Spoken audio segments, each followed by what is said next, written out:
Okay, let's dive into Sam Altman's playbook for how to win in the age of AI. We're going to break down his advice on careers, building businesses, and, what actually makes us uniquely human when we're facing this incredible new technology. So it all starts with this one big question that Sam was asked, and it really frames everything else. If you're 25, starting out in Mumbai or Bangalore or anywhere really, what do you do right now in this moment of just massive technological change? And his answer is incredibly optimistic. He basically argues that a 25-year-old today can do more than probably any 25-year-old in history. The tools we have are so powerful that it's not about the resources you have anymore, it's about the creativity of your ideas. And the tool at the very heart of this revolution, it's the next generation of AI. Altman talks about it as this massive leap forward, not just some small update, but a fundamental shift in what is even possible. So think about GPT-5 not just as a better chatbot, but more like having a team of PhD-level experts on call 24/7 for anything you need. You need to create a piece of software from scratch? It can do that. Need a deep research report on a super complex topic? It can write it. It's really designed to be an integrated partner in your work. And here's how you know the jump in quality is huge. Altman says that once you used GPT-5, going back to the last version feels so painful. I mean, that tells you everything you need to know about the kind of exponential progress we are dealing with here. Okay, so if you have a tool this powerful, the old rules for building a career, they just don't apply anymore. You need a whole new playbook, one that's designed for a world where your most important collaborator might just be an AI. Remember the old advice? Specialize. Go super deep in one thing. Well, that's the old rule. The new rule is to master the meta skill of learning itself. In a world that's changing this fast, your ability to learn and adapt is way more valuable than any single skill that could be obsolete tomorrow. So Altman boils this new playbook down to 3 core things. First, you've got to master the tools. Second, develop a flexible mindset that can roll with the punches. And third, and this is crucial, never lose sight of the ultimate goal. Make something of real value for other people. He really emphasizes this point.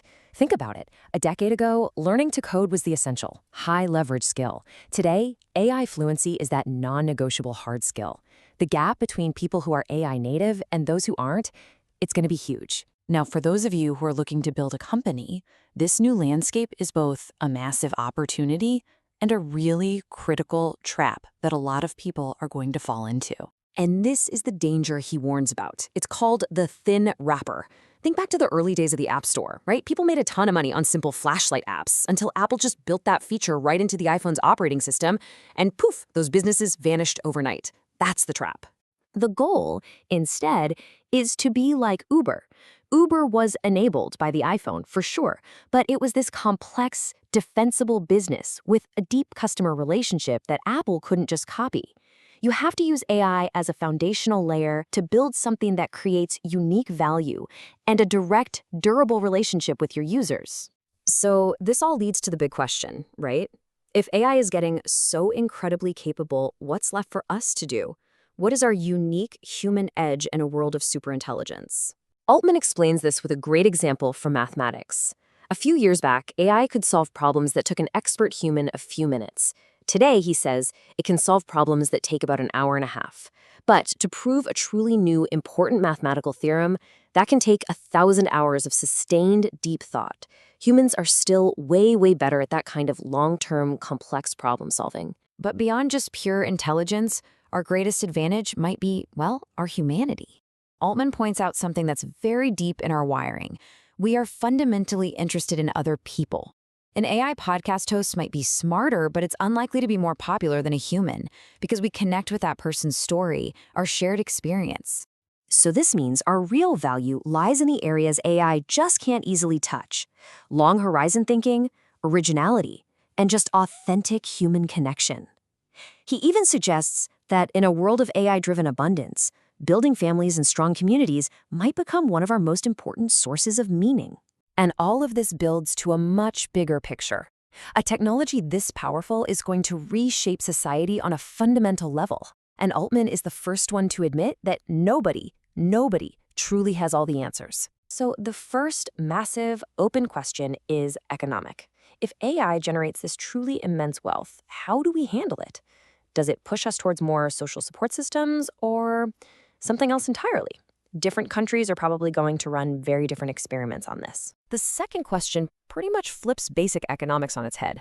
In theory, AI should make almost everything cheaper, creating this huge deflation. But we know human desire is practically limitless. So do we just invent new, expensive things to want, creating brand new forms of scarcity? And his core message here is really one of profound humility. He says anyone who projects absolute certainty right now is probably wrong. The winning strategy isn't to have some rigid master plan. It's to have an open mind, a willingness to listen, and the ability to adapt when reality inevitably smacks you in the face. And ultimately, all of this brings us right back to you. The future isn't some fixed script that's already been written. AI is a set of incredibly powerful new tools, a blank canvas. And the biggest question of all is what you, with your unique ideas and your irreplaceable human touch, are going to choose to build with them.